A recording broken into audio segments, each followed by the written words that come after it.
வணக்கம். சக்தி கிச்சனில் இன்றைக்கி ஒரு சின்ன அனுபவத்தை உங்களோட பகிர்ந்துக்கிற போகிறேன். அந்த காலத்தில் பஞ்சம் போக்க, நோய் தீர அப்படின்னு நிறைய பதியங்களை சமயக்குறவர்கள் பாடி வச்சுருக்காங்க. இன்றைக்கும் அதெல்லாம் நம்ம மனனம் பண்ணுனா நமக்கு கைமேல பலன் கிடைக்கும். இறைவன் அதுக்கான வழியை காட்டுவாருங்கிறது மறக்கவே முடியாத உண்மை. அதுக்கு உதாரணமாக ஒரு விஷயம், இறைவன் ஈசன் மனசு வச்சா அன்றி அவருடைய ஆலயத்துக்கு நம்ம போக முடியாது அப்படின்னு ஒரு வரி இருக்குது. அது அப்படியே நேரடியாக சொன்னால் காப்பிரைட்டுன்னு சொல்லிடுவாங்களோ என்னமோன்னு சொல்லிட்டு சொல்கிறேன். ஈசன் மனசு வச்சால் தவிர நம்மளால் ஆலயம் போகவும் முடியாது, அவரை தரிசனம் பண்ணவும் முடியாது. அப்படி ஒரு இது நான் சுற்றி கிட்ட கோவில்கள் இருக்கிற ஒரு இடத்துக்கு போய் குடியிருந்தோம். அப்போ ரொம்ப சந்தோஷமாக இருந்துச்சு. டெய்லி நினச்ச நேரம் கோயிலுக்கு போகலாம் அப்படின்னு ஒரு எண்ணம். ஆனால் அங்கே போனதுலேருந்து எனக்கு அடிக்கடி உடல்நல கோளாறுகள் ஆகி கோயிலுக்கு கூட போக முடியாத சூழ்நிலையாகவே போயிடுச்சு. ரொம்ப கிட்டத்தட்ட வருஷங்கள் கணக்காக ஆச்சு. அப்படி இருக்கிற சூழ்நிலையில் இப்போவும் உடல் நலம் இல்லாமல் இருக்கிற வேலையில் எங்கள் வீட்டில் நான் முடியாமல் இருக்கிறதுனால எங்கள் வீட்டுக்காரர் வெளியூரில் வேலை பார்க்குறவர் பார்க்க வந்திருந்தார்.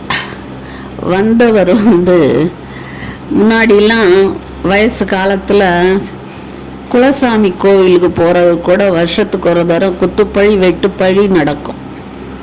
நான் அதை வெட்டணும், இதை முறிக்கணும் அப்படின்னு சொல்லி குலசாமி கோவிலுக்கு போகிறது கூட ரொம்பவும் சண்டைங்களையுமே போட்டுட்டு போயிட்டு நிம்மதி இல்லாமல் தான் வருவோம். அப்படி இருந்த காலம் போய் இப்போ என்னை பார்க்க வந்தவங்க நம்ம முடியாமல் இருக்கிற நேரத்துலையும் திடீர்னு வா நெல்லையப்பர் கோவில் வரைக்கும் போயிட்டு வருவோன்னு கூப்பிட்டது எனக்கு அவ்வளோ ஒரு ஆச்சரியமாக இருந்தது. இது அவர் கூப்பிடலை, அவர் கூப்பிட்டாரு அப்படின்னு தெரிஞ்சு ஏதோ கிளம்பி போனேன். நெல்லையப்பர் கோவில் எத்தனை தரம் போனாலும் அந்த கோவிலில் எனக்கு கிழக்கும் தெரியாது மேற்கும் தெரியாது. அவ்வளவு பெரிய கோவில். ஐயனை தரிசனம் பண்ணிட்டு அம்பாள் கோமதி ஆத்தாளையும் பார்த்துட்டு குபேரலிங்கம், மகாலிங்கம், மகிஷாசுரமர்த்தினி சொல்லிட்டே போகலாங்க.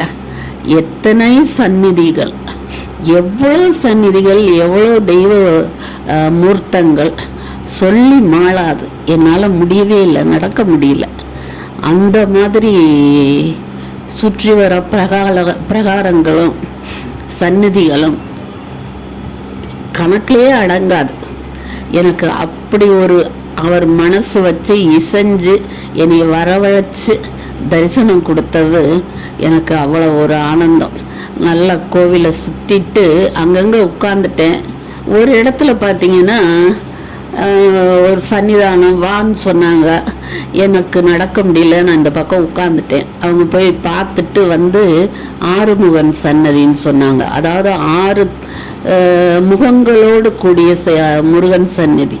அடடா மிஸ் பண்ணிட்டமேன்னு சொல்லிட்டு முடியல. கிட்டத்தட்ட நேர்ந்து கிராம அடிப்பிரதட்சணம் பண்ணினேன். அந்த மாதிரின்னு தான் நடந்தேன். நான் கோவிலை விட்டு வெளியே வந்தும் கூட அடிப்பிரதட்சணம், கோயிலுக்குள்ளே நடக்க வேண்டியதை ரோட்டில் அடிப்பிரதட்சணமாக நடந்தேன். அந்த மாதிரி ஒரு கால் வலியோட. ஆனாலும் கூப்பிட்டு தரிசனம் கொடுத்ததுக்கு கோடான கோடி புண்ணியம் பண்ணியிருக்கணும். உங்களுக்கும் ஒரு நேரம் இசைவார் இறைவன். பாருங்க. வணக்கம்.